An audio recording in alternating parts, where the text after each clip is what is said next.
Paz do Senhor, amados, graças a Deus por mais esta oportunidade que o Senhor nos concede na tarde deste sábado de nos reunirmos para que a gente possa falar um pouco sobre a sua palavra, especialmente as lições bíblicas, que tem esse título, Princípios Divinos em Tempos de Crise, a reconstrução de Jerusalém e o avivamento espiritual como exemplo para os nossos dias. Eu quero desde já agradecer o apoio que temos recebido dos irmãos, através do grupo, do WhatsApp, do grupo do Facebook. Também temos o nosso canal, onde estamos colocando esses vídeos e temos esta promessa de ir melhorando, com o tempo, apresentando outras coisas, outros materiais, outros estudos,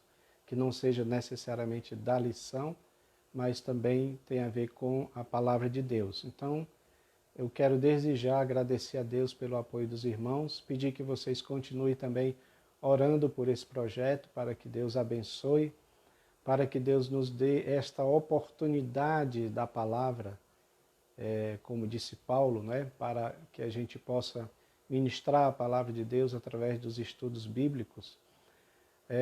E eu sou muito grato a Deus por mais uma semana que nós passamos.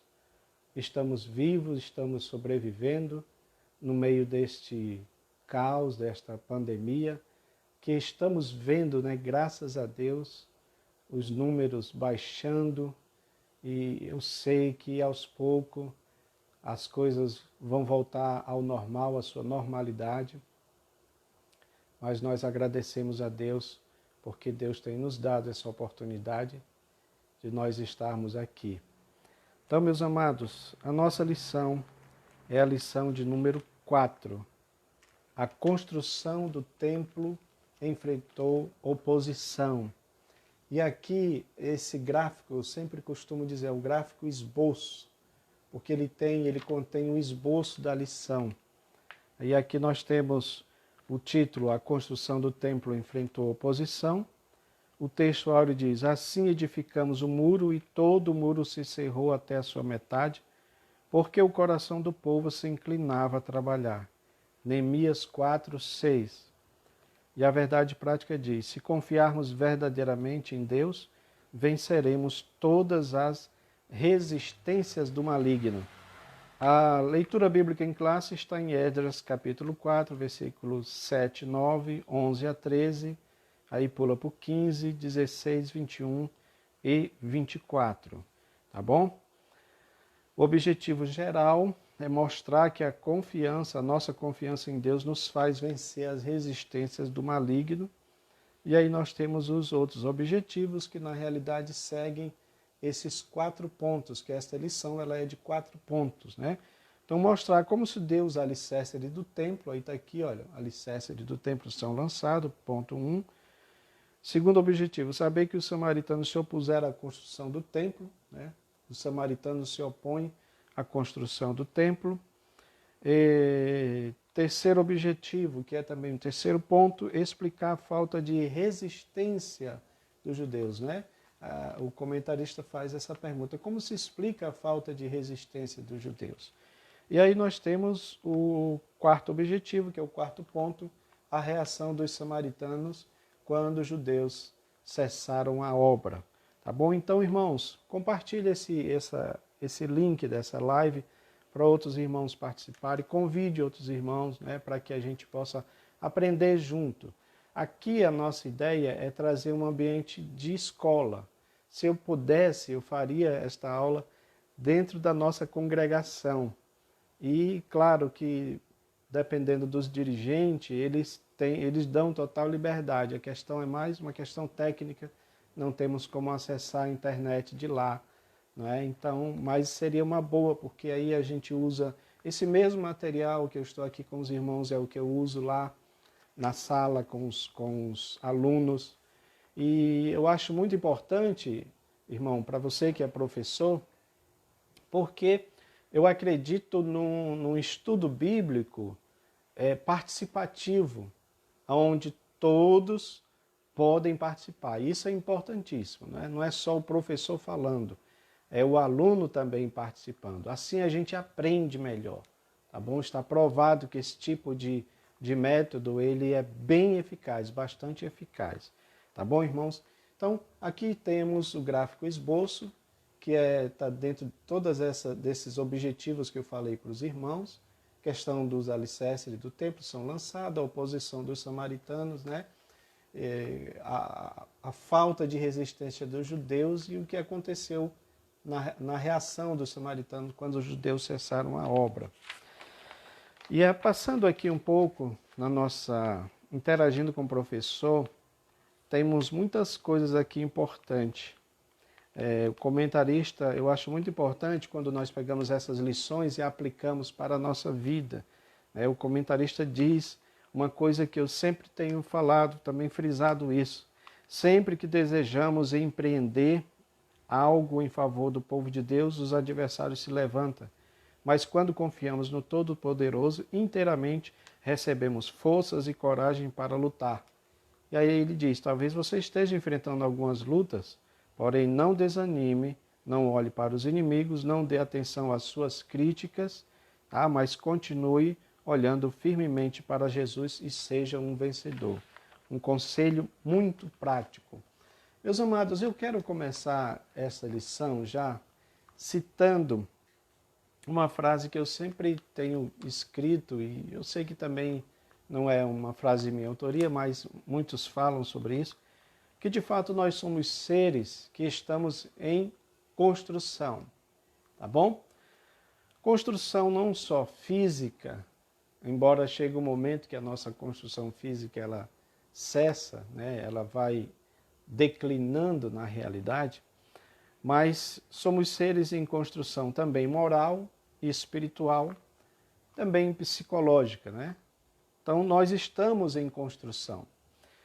Por que que estamos em construção? Aí eu quero trazer para nós aqui uma frase que é na verdade um livro do professor Mário Sérgio Cortella, que muita gente conhece, e eu admiro muito o trabalho desse professor.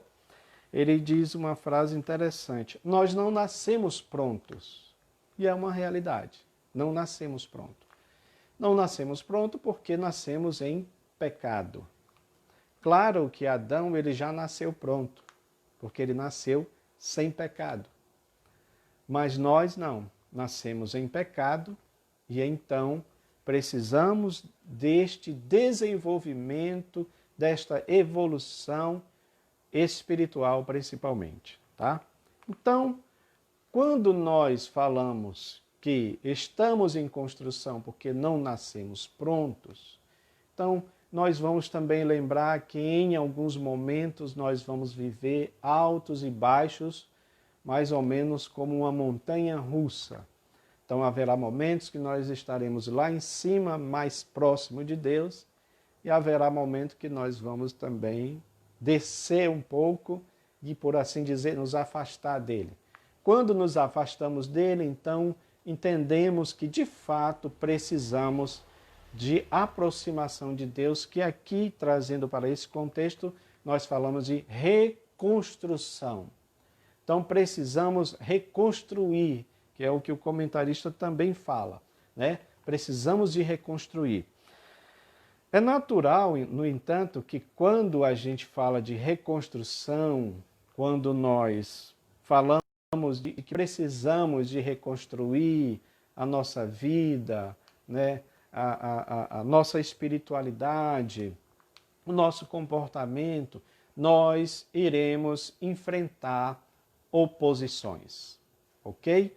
Vamos enfrentar oposições por um motivo muito simples, porque nós temos um adversário e ele não tem interesse neste nosso crescimento, nessa nossa evolução espiritual. Ele não tem interesse. Então ele vai fazer de tudo para impedir o nosso crescimento, tá? A nossa evolução, a nossa reconstrução.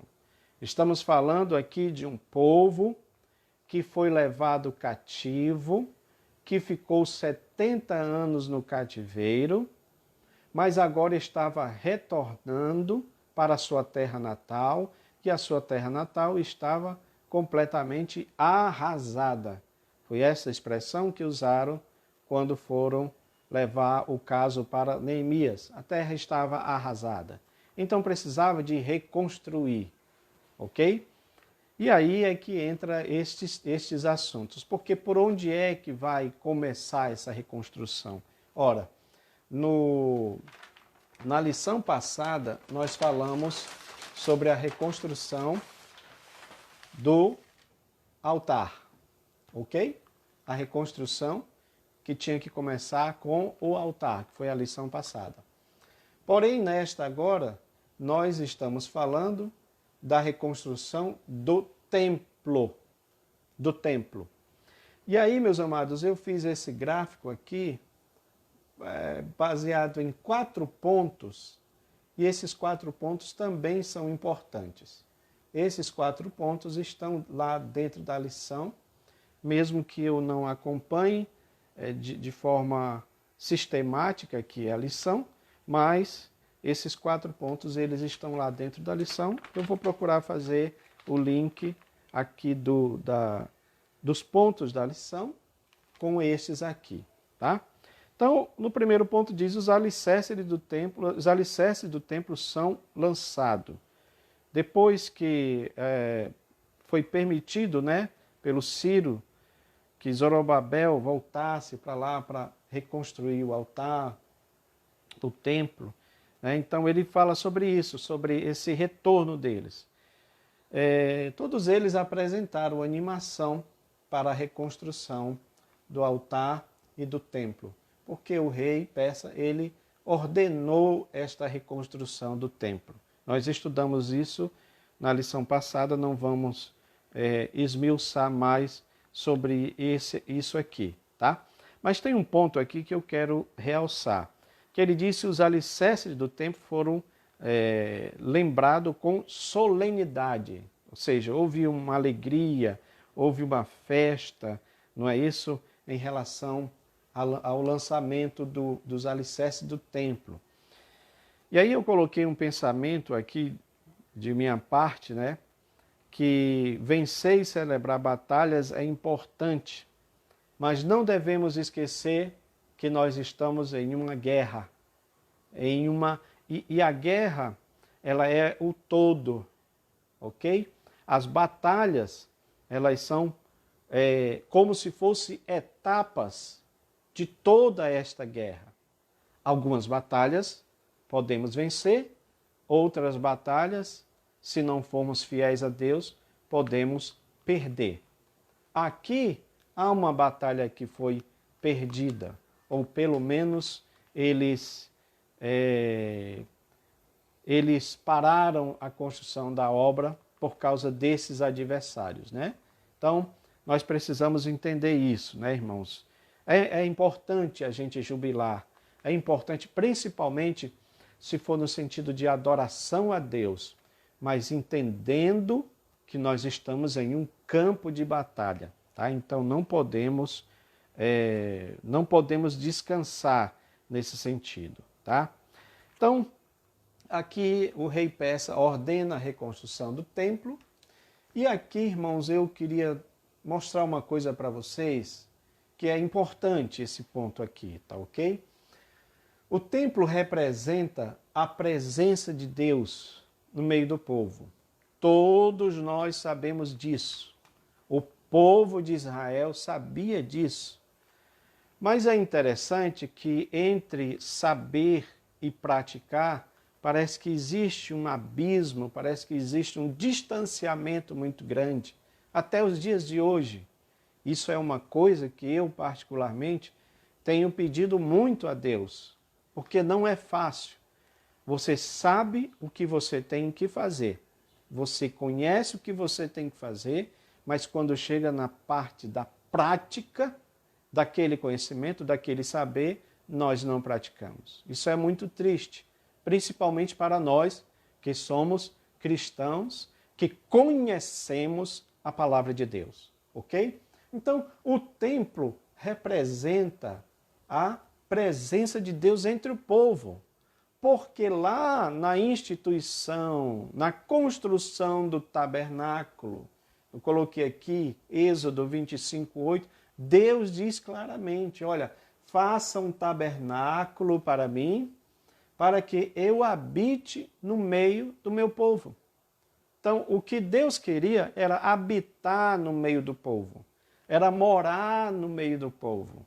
Porque isso certamente, irmãos, era a certeza, a convicção de vitória sempre, de abundância de bens, de prosperidade, a presença de Deus habitando no meio do povo, ok? Agora é interessante que esse desejo de Deus de habitar no meio do seu povo foi algo que aconteceu, eles fizeram o tabernáculo e posteriormente fizeram o templo, mas por causa do pecado do povo, e aí se cumpre aquilo que todos nós conhecemos que aconteceu lá, né, com o sacerdote Eli, se eu não me falha a memória, não é isso? E Cabode, foi-se a glória do Senhor. Então, quando começou a vir as oposições, quando começou a vir os grandes impérios para vir contra Israel, né? Isso por causa do próprio pecado deles, a glória de Deus, a presença de Deus se retira. Isso é uma coisa triste, mas que nós devemos observar nos nossos dias, tá bom? Deus sempre quis habitar no meio do povo. E aí tem essa questão como era essa presença de Deus, como é que se percebia a presença de Deus no meio do seu povo, por causa da glória do Senhor. E aí nós tivemos um artigo que eu coloquei aí sobre a questão da glória da última casa, né? Não é da segunda, como geralmente se canta, mas da última casa. E aí nós tivemos o templo que foi reconstruído e depois destruído, e a glória do Senhor se retirou, mas a promessa de Deus de que a glória da última casa será maior do que a da primeira está de pé. Eu creio nisso, especialmente quando Cristo voltar a esta terra, tá bom?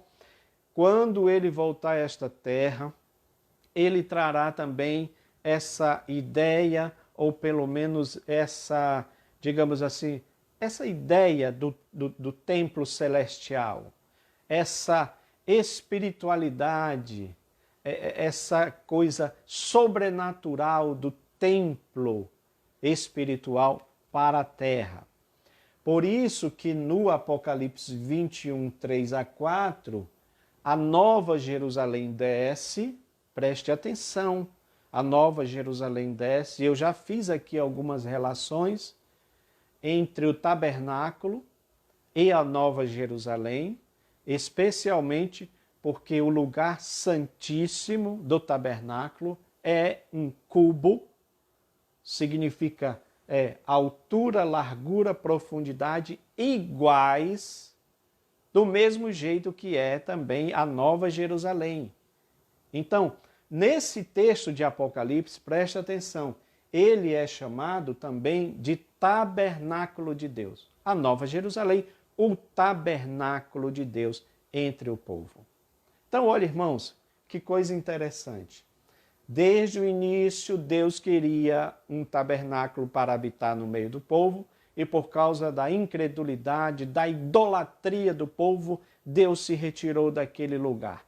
Só que agora, em Jesus, com Cristo, na Nova Jerusalém, que é chamada de tabernáculo de Deus, então ele desce, essa Nova Jerusalém desce, ela vem, e eu não vou entrar aqui nesse mérito, porque não há consenso entre os escatologistas, uns dizem que é literal, como se fosse uma espécie de satélite, né, que vai descendo, outros dizem que é no sentido espiritual.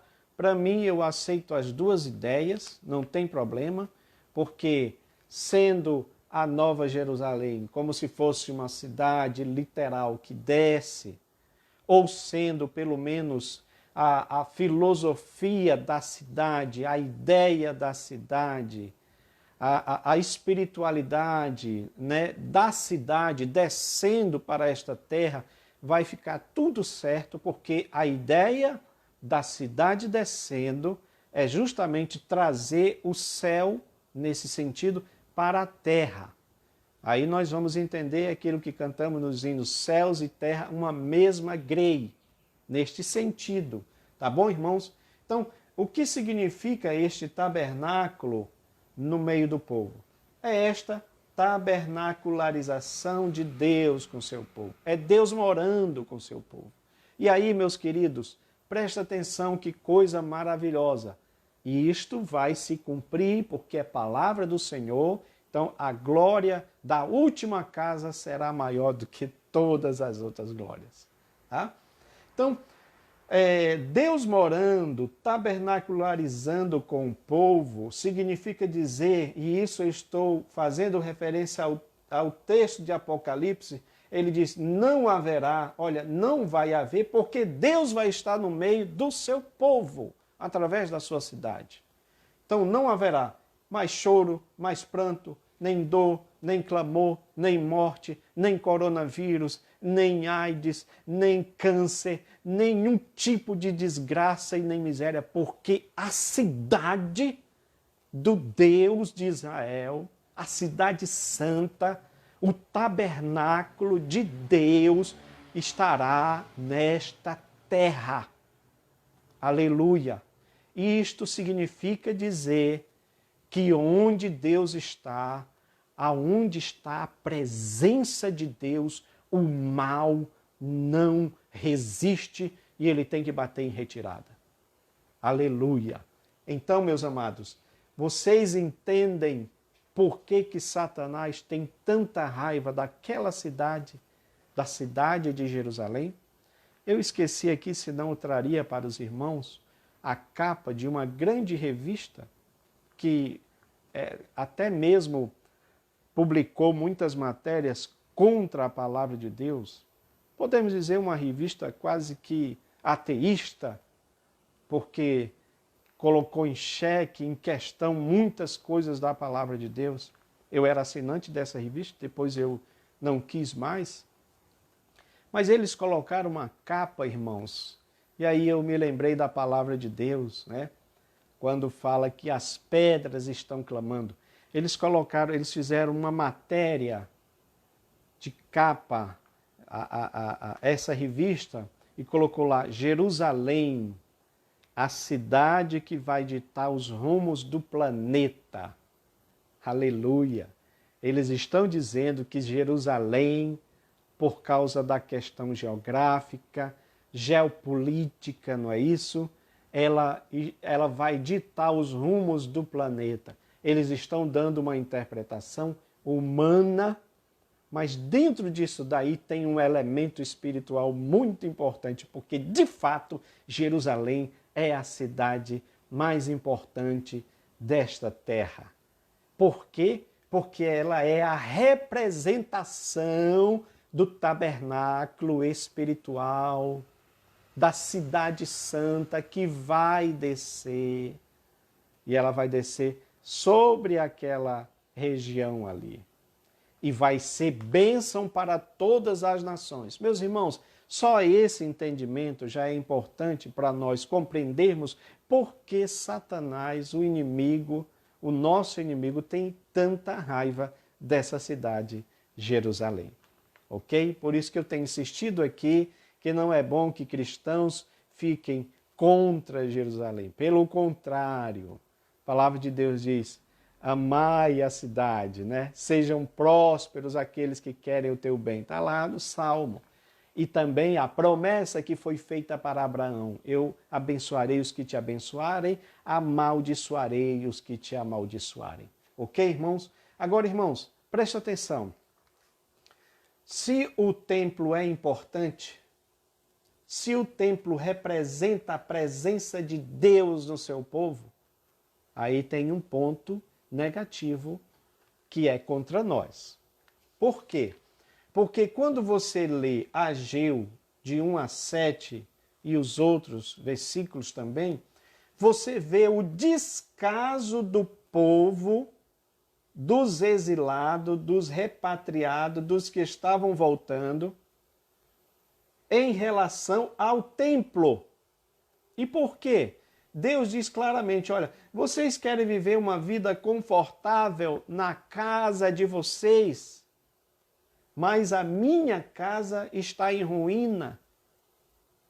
E aí, muitas das coisas que aconteciam com o povo, eu estou falando na parte, digamos assim, econômica, eles não entendiam que eram por causa disso.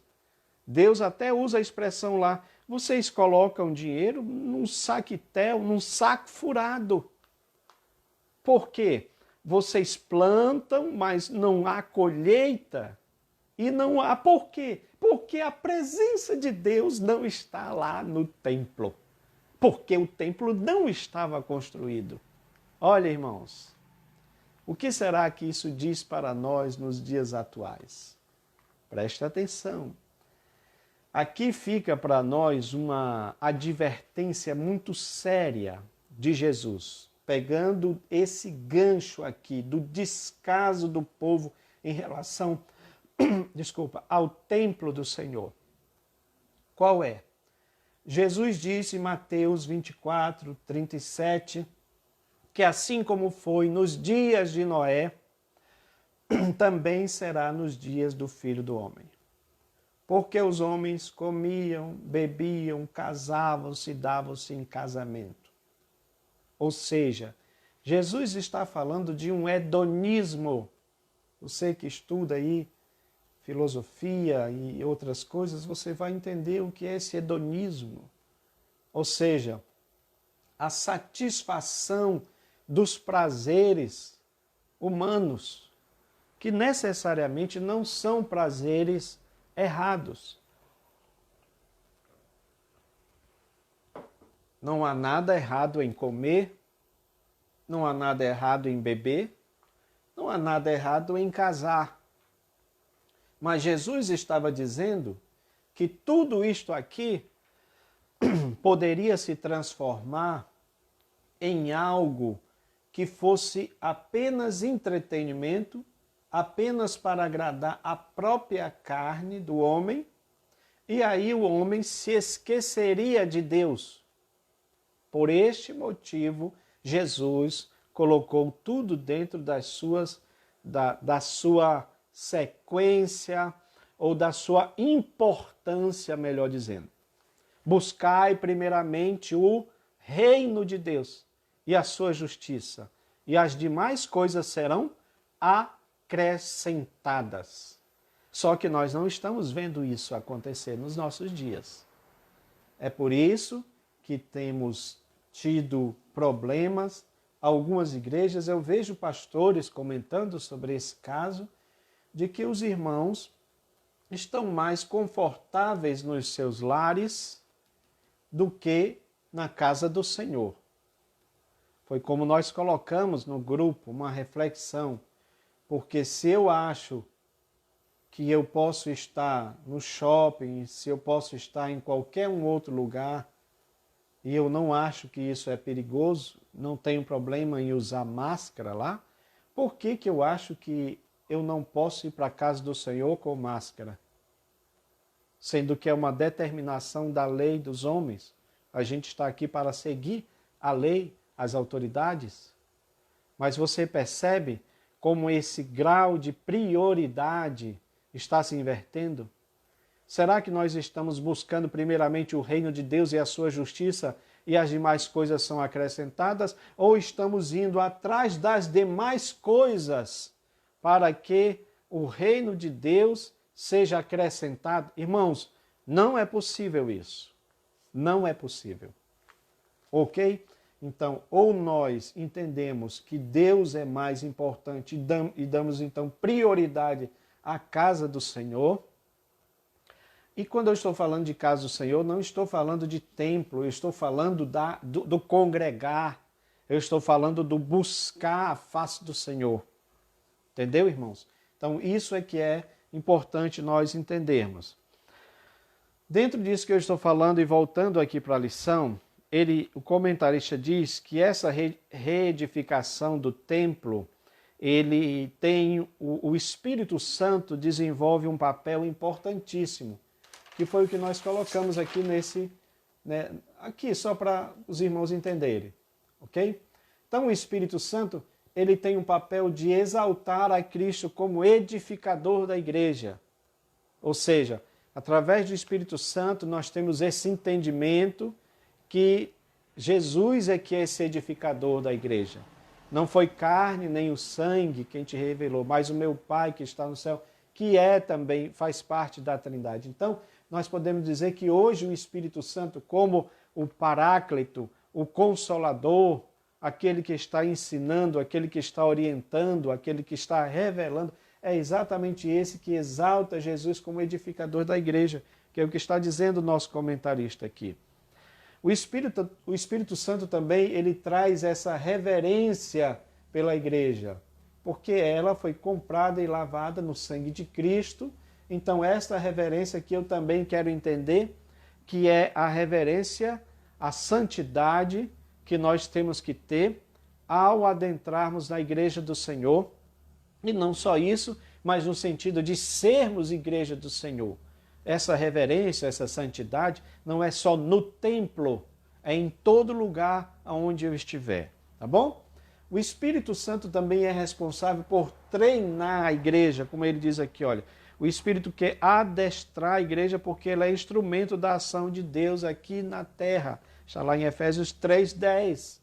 E aqui nós lembramos, não é, do estudo que nós tivemos no trimestre passado, quando falamos sobre as armas da nossa guerra. Vocês se lembram ainda? Vamos lá, se aquela ideia lá do soldado ainda ficou na mente de vocês. Capacete da salvação, couraça da justiça, cinto da verdade, escudo da fé, espada do Espírito e os calçados do Evangelho da paz. Então, todas essas armas, inclusive Paulo continua dizendo, orando o tempo todo no Espírito.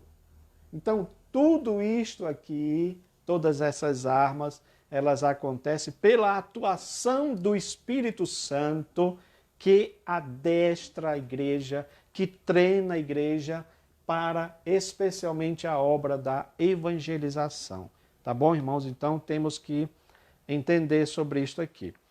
Meus amados, se eu for voltar aqui para esse gráfico que eu estava mostrando para os irmãos, nós vamos pular daqui para essa parte. Porque, entenda bem uma coisa, se o templo representa a presença de Deus, se o templo é importante, e eu não estou falando de templo aqui apenas como a construção, ok? Nós até comentamos sobre isso, né? Sobre a alegria que teve os jovens e a tristeza, o choro que teve os velhos. Alguns comentaristas, e até eu assisti outros vídeos de outros irmãos aí, que falam sobre isso, né? Que possivelmente os velhos choravam porque este templo era menor, era inferior ao primeiro templo. Mas eles choravam especialmente também porque na apresentação do templo de Salomão, a presença de Deus, diz lá que depois que Salomão terminou de orar, a glória de Deus encheu o templo. Aleluia. Mas não há indícios de que a glória de Deus tenha enchido esse templo. Embora sabemos disso, que na profecia de Ageu, não é isso? Ele diz lá que eu encherei esta casa de glória a ponto de que ela será maior do que a da primeira casa. Ok, irmãos? Então, se nós sabemos que o templo é importante, então nós vamos entender que se precisamos de reconstruir, se precisamos de reconstrução, então vamos entender que nós vamos sofrer oposições dos inimigos. Porque a ideia deles, lembra que eu falei sobre isso aqui, sobre a tabernacularização de Deus com o seu povo, a morada de Deus com o seu povo, a descida da Nova Jerusalém, para habitar, onde não haverá mais choro, nem pranto, nem dor. E muitas dessas coisas são provocadas por estes inimigos espirituais, ok? Então é claro que eles não têm interesse na reconstrução, na nossa reconstrução. Não têm interesse na minha reconstrução enquanto cristão, enquanto servo de Deus. Ele não tem interesse. E aí o que ele vai fazer?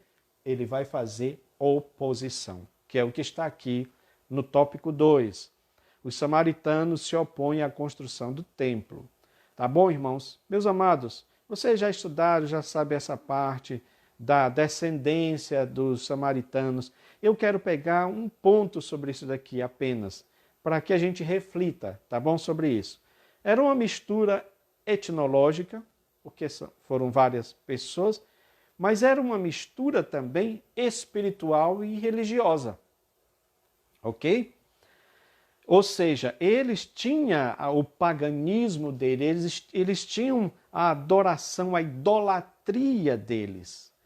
Aliás, tem um ponto aqui da lição que talvez eu não concorde muito bem com o que o comentarista diz, com todo respeito, tá bom, irmãos? E eu vou mostrar para vocês por quê. Ele diz assim: assim os samaritanos continuavam a servindo seus deuses, mas também temiam ao Senhor. A não ser que esse temor seja aquele temor de medo, tá certo esta sentença aqui. Mas se for aquele temor no sentido de servir, de reverenciar, aí eu já acho complicado a gente entender um pouco isso aqui, mesmo que tenha a referência, tá lá em Reis, tal. Tá bom, irmãos? Porque o que eu entendo pela Bíblia é que a adoração a Deus exige exclusividade. Vocês lembram lá do que está em Deuteronômio 6? O Shema, o famoso Shema, o ouve, ó Israel, Shema, Adonai, Eloheinu, Adonai Echad. Ouve, ó Israel, o Senhor, vosso Deus, é único Deus, é o único Senhor. Então ele estava dizendo o seguinte: não existe outro Deus, não existe outros deuses. E aí é interessante que Jesus, ele vem e coloca mais luz sobre isso. Vocês não podem servir a dois senhores, porque vai aborrecer um e agradar o outro e vice-versa. Não se pode servir a dois senhores. Os samaritanos, na realidade, eles representam tudo aquilo que é misto, aquilo que é sincrético, aquilo que é mundano. Irmãos, presta atenção, é possível nós termos esse tipo de cristianismo, de evangelicalismo nos dias de hoje. Porque há pessoas que acham que não tem problema você ser servo de Deus, você ser um cristão, ser evangélico, mas você acender uma vela para determinado santo. Ok? Eu já vi pessoas com esse tipo de atitude. Interessante é que não é necessariamente, porque você pode dizer talvez, ora, mas isso aí foi alguém leigo que falou, ou alguém que não entende a palavra. Não, eu tenho visto isso acontecer com pastores, com líderes, com homens que conhecem, que entendem a palavra de Deus, mas por algum motivo, entendeu? Essas ideias, essas ervas daninhas, digamos assim, estão entrando no meio do povo de Deus e estão se alastrando. Então, é possível, existe, eu já vi pessoas, grandes líderes dizerem ou escreverem coisas desse sentido.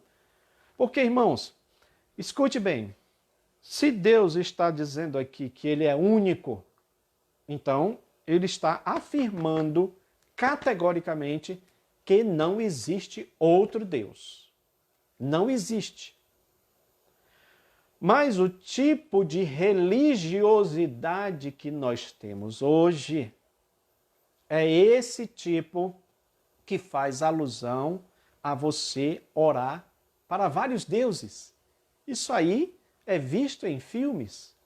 Há um filme de ação em que, num momento lá de perseguição, a jovem começa a fazer vários sinais assim, e a outra que está do lado dela pergunta: o que é isso que você está fazendo?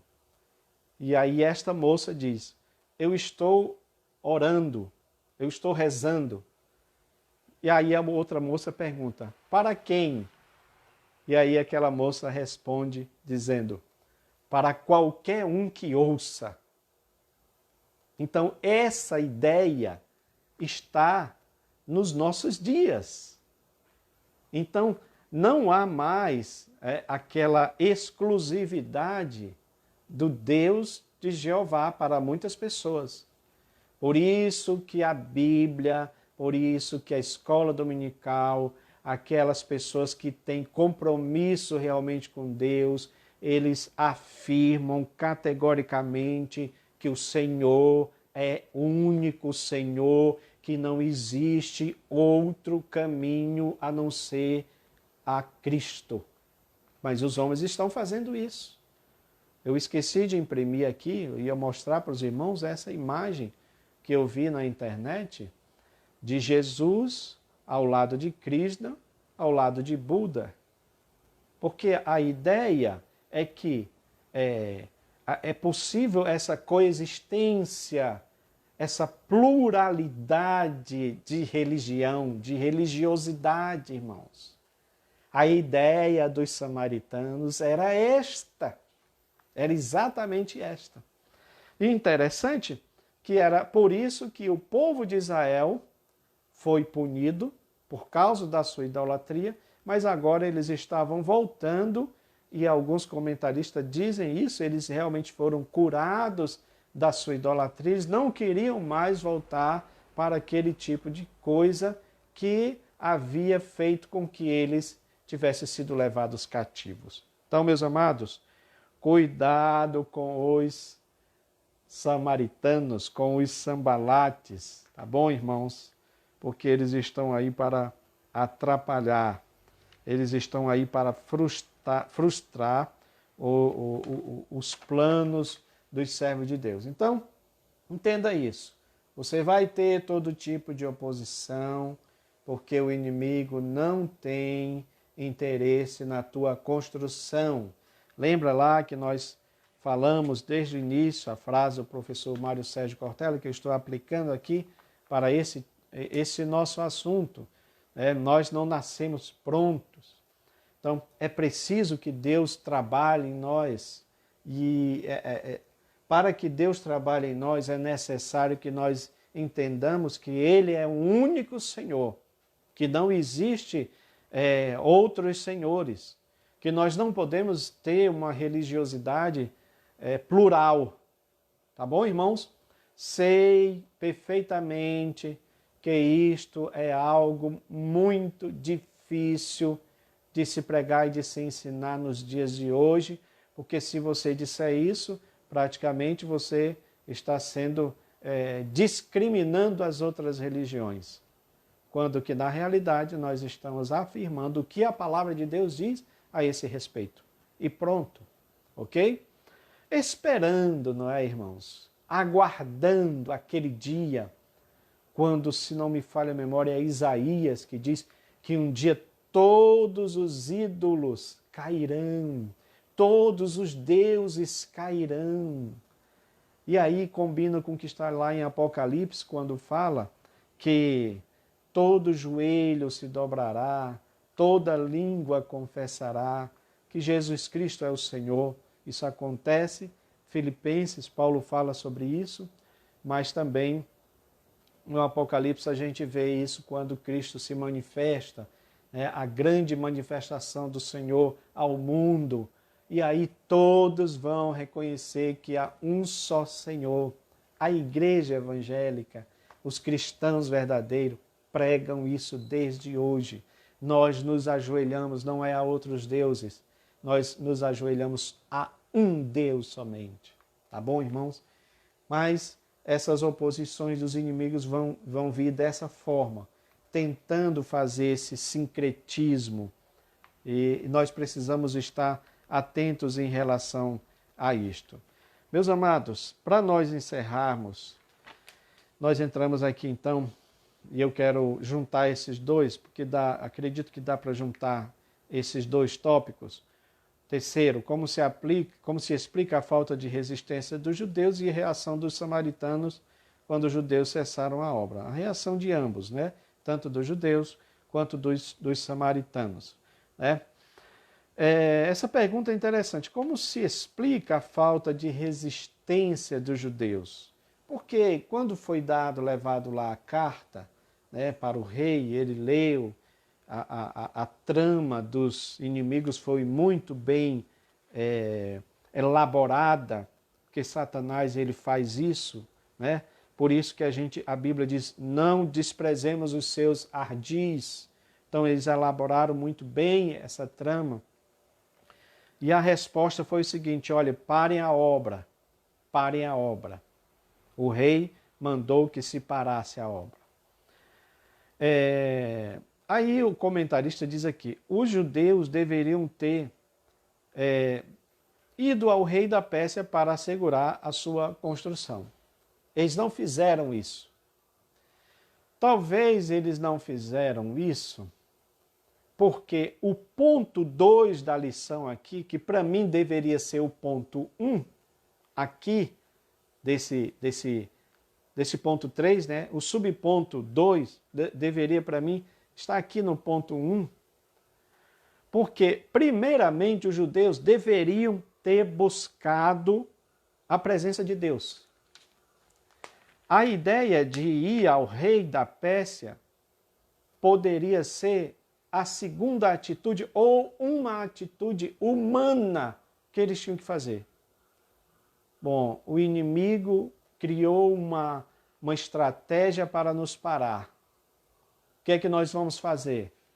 Combater o inimigo, como eles sempre fizeram no passado, com o poder do nosso Deus. Buscariam então a presença de Deus. Tá, irmãos? Inclusive, eu coloquei aqui uma observação, porque ele mostra aqui, né, os vários momentos em que Deus interveio em favor do povo. Nos dias do rei Ezequias, nos dias do rei Josafá, todos ameaçados, né, pelos povos que estavam ali em redor. E Deus deu vitórias para eles. Mas eles deveriam ter recorrido a Deus, principalmente porque estava na palavra de Deus isto. Tudo que nós fizemos, tudo que nós fazemos em nossa vida, irmãos, deve ter respaldo da palavra do Senhor. Então, se você olhar aqui, o que está em 2 Crônicas 6, 28, você pode conferir aí, fala claramente, o que está aqui em 2 Crônicas 6, 28, é uma oração que o próprio Salomão faz na ocasião da consagração do templo. Eu acho muito interessante esta oração de Salomão, porque ela é profética. Ora, ele não sabia que o povo ia ser levado cativo, mas ele trata desse assunto. Se o povo for levado cativo, ou melhor ainda, se o inimigo te cercar, ou seja, eles estavam cercados por inimigos. Então, se o teu inimigo te cercar, e se tu fizeres a oração pedindo socorro, se eles fizerem, porque na realidade ele está orando a Deus, então ele está dizendo assim, vamos organizar aqui o pensamento para a gente entender melhor. Olha, Senhor, se o teu povo estiver cercado de inimigos, mas se ele orar, se ele buscar a tua presença, ouve, Senhor, dos céus e atende. e dar vitória ao teu povo. Então, irmãos, o que é que eles tinham que fazer? Eles tinham que orar, baseado na palavra de Deus. Que foi o que os grandes homens de Deus fizeram, porque eles tinham certeza, convicção do que estava escrito. Não tem nada melhor do que você orar dentro das profecias bíblicas.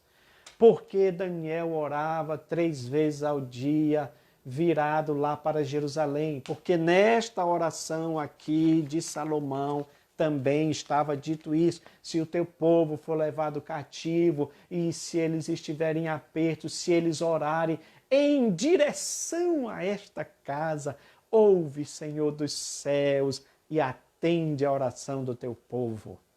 Irmãos, coisa maravilhosa, viu? Vamos fazer isso em nossa vida. Vamos pedir a Deus que nos ajude a orar a palavra de Deus. O que é orar a palavra de Deus? É orar em cima da palavra de Deus. Aí eu não quero que ninguém ache que a gente esteja imitando o pessoal da teologia da prosperidade, mas é correto nesse sentido de dizer, de reivindicar a palavra de Deus. Porque a promessa foi dele. E se nós estamos orando em cima da palavra de Deus, vai acontecer. Quer ver um exemplo? Senhor, nós estávamos toda a noite toda nós tentamos pegar os peixes. A noite é o momento correto para se pegar os peixes, Senhor. Mas nós não conseguimos pegar. E agora é de dia e tu estás dizendo para a gente lançar a rede. Pois olha, sobre a tua palavra, Senhor, vamos lançar as redes, disse Pedro para Jesus. Claro que eu estou contextualizando, parafraseando para você entender. Quando eles lançaram a rede, e ele lançou por causa da palavra de Jesus que tinham dito, lance a rede.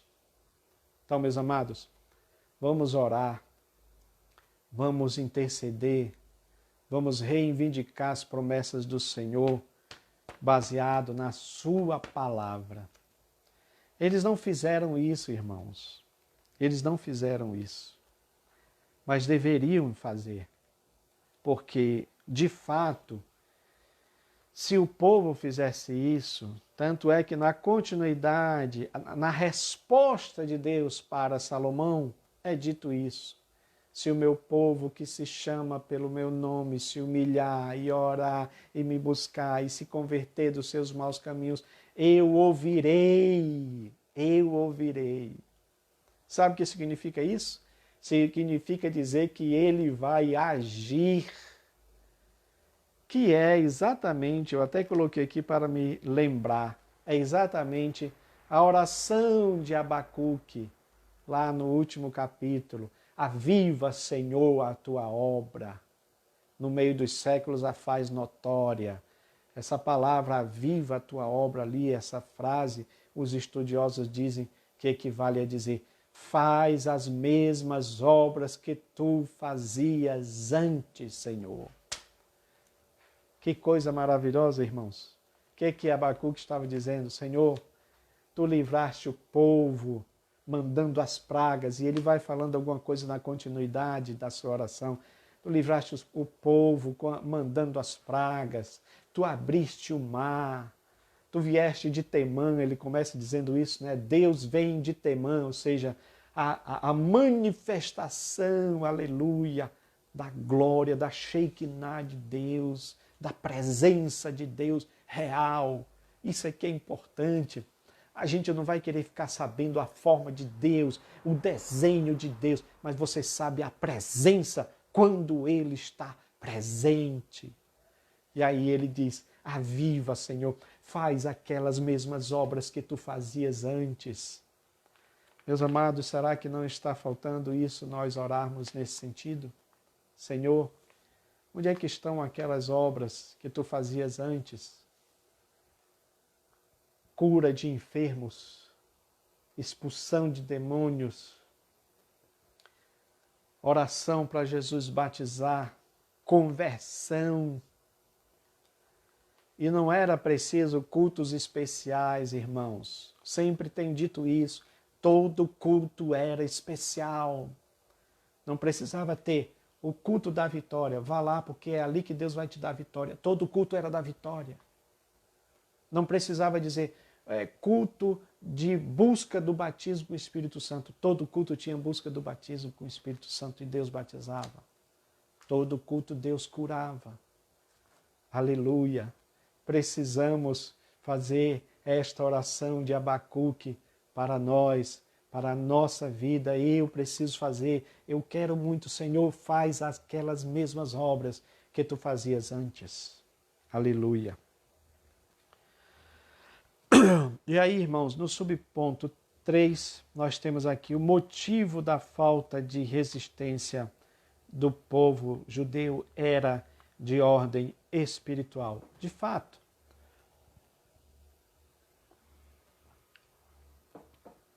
era de ordem espiritual porque Deus queria tratar com eles de dentro para fora. E só o fato de que eles tinham esse descaso em relação ao templo, porque presta atenção, irmão, se não ficou claro isso para nós, se o templo representa a presença de Deus no povo, no meio do povo, pergunto eu para você, Deus estava presente então no meio do povo, já que o templo não estava reconstruído? Claro que se você disser assim, ele é onipresente, então ele estava. Mas eu estou falando de maneira mais efetiva, inclusive por causa do templo, já que ele tinha dito aqui em Êxodo 25:8, faça um tabernáculo para mim, para que eu habite no meio do povo. Então, quando o povo está aqui em descaso em relação ao templo, eles estão em descaso em relação à presença de Deus, o que é mais grave ainda. Então tem sentido de dizer que a situação era de ordem espiritual. Por este motivo, ele faz aqui alusão àquilo que eu mostrei para os irmãos no outro gráfico. Vocês lembram que falei sobre isso daqui? Sobre a questão da visão que Zacarias tem de Josué? E eu falei até para você aqui que foi como uma espécie de tribunal, onde o Josué, o sacerdote Josué aparece um anjo, só uma recapitulação aqui para vocês entenderem, aparece o anjo e aparece Satanás, até diz para os irmãos que provavelmente é uma das primeiras referências a Satanás no Antigo Testamento, tá? Então ele aparece aqui como opositor, tá bom? Então Josué aqui, ele está sendo como se fosse julgado, ele está sujo, porque na realidade ele está representando a nação de Israel. Falei isso aqui para vocês, é como se o profeta ele é a voz de Deus para o povo, e o sacerdote é a voz do povo para Deus, ele levava os sacrifícios do povo para Deus. Então ele está aqui sujo porque a nação de Israel estava suja, o anjo aqui está como juiz para executar a ordem, Satanás aqui ele está como acusador para acusar, pegando essa brecha dos pecados, das vestes sujas. Por isso que lá no Apocalipse ele aparece também como o acusador dos nossos irmãos, está lá na Bíblia. É por esse motivo também que tem o sangue de Cristo para nos purificar de todo pecado. E lá no Apocalipse também a multidão de salvos aparece com as vestes de justiça, que foram justificados pelo sangue de Jesus. Aí, nesse caso, a acusação do diabo em relação a nós não tem cabimento, porque nós já fomos justificados com o sangue de Cristo. Qual era a causa aqui? O pecado, como já falamos. Qual foi o veredito? Foi a absolvição de Josué, porque o anjo troca as vestes dele, olha aí. Isso aqui eu falei que lembra lá no Apocalipse, onde aparece os servos de Deus, aquela grande multidão, com vestes de linho finíssimo, puro, como a branca neve, porque foram purificados pelo sangue do Cordeiro de Deus, tá bom? Então aqui, ó, ele foi absorvido, foi trocado essas vestes dele e foi expulso o acusador, quando o anjo diz, o Senhor te repreenda. Falei para os irmãos, inclusive, que isso aqui se reverteu, isso aqui é como se fosse o aspecto da guerra espiritual, mas ela se reverteu nas oposições dos povos em especial os samaritanos, que é o que o comentarista está dizendo aqui, irmãos. Tá bom? É o que o comentarista está dizendo aqui. Agora, preste atenção. Aqui diz que o motivo da falta de resistência dos judeus era de ordem espiritual. Eu quero acreditar, irmãos, que isso acontece, inclusive a obra para, né? Eu coloquei aqui, a obra parou por falta de combatividade do povo. Exatamente porque eles não colocaram o coração nisso. No texto de Ageu, né, Deus fala sobre isso para eles considerar, para eles levarem mais a sério. E aí nós temos aquele texto bíblico que vocês sabem, buscar-me-eis e me achareis quando me buscardes de todo o coração, de todo o vosso coração.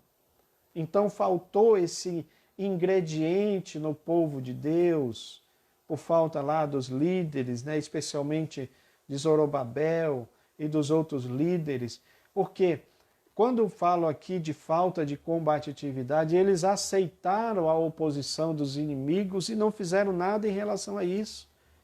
Você sabe aquelas lutas de MMA, quando o camarada está perdendo a batalha, está perdendo a luta, e ele fica completamente apático, porque o outro cresce à medida que ele vai desferindo seus golpes, e a pessoa vai definhando, ela não, é como se o psicológico dela estivesse afetado, de maneira que a pessoa não consegue reagir. Lá na linguagem deles, eles falam sobre isso, né?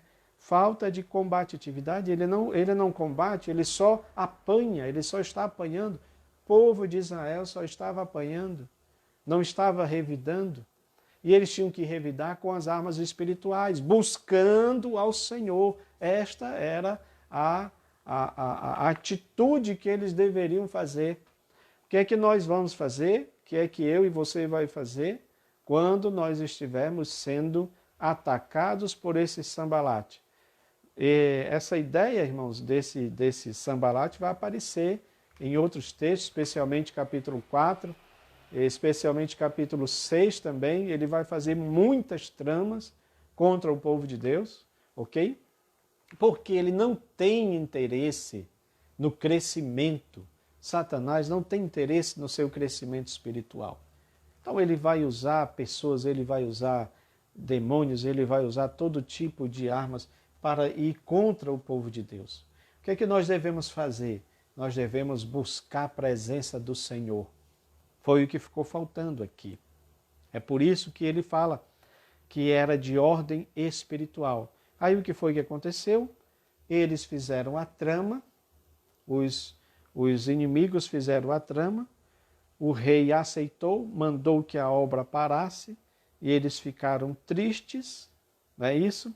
Os samaritanos ficaram alegres porque conseguiram vencer aquela batalha, ainda não era guerra, mas eles conseguiram vencer aquela batalha, e aí gerou no povo, que é o que ele fala aqui no tópico 4, subponto 3, o desânimo dos judeus. Aquilo que eu falei para vocês, eles estavam, como analogia da luta, eles estavam apanhando, né? E eles se sentiram humilhados, se sentiram tristes. A construção do templo foi parada, e aí é que eles foram dominados pelo desânimo. Irmãos, o desânimo é uma coisa terrível que pode acontecer na vida de um cristão, né? Dizem alguns que a palavra alma vem da palavra ânima. Então, ânima significa alma.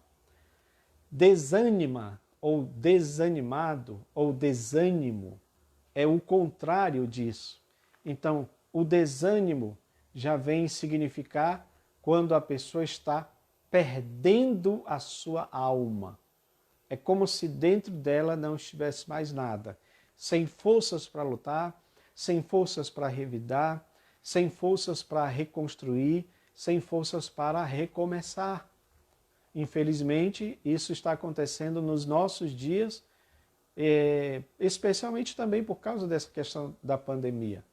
Nós temos conhecimento de casos de pessoas, irmãos, crentes, que têm tirado a sua vida também por conta disso, por conta desse desânimo que tem assolado, né, as vidas.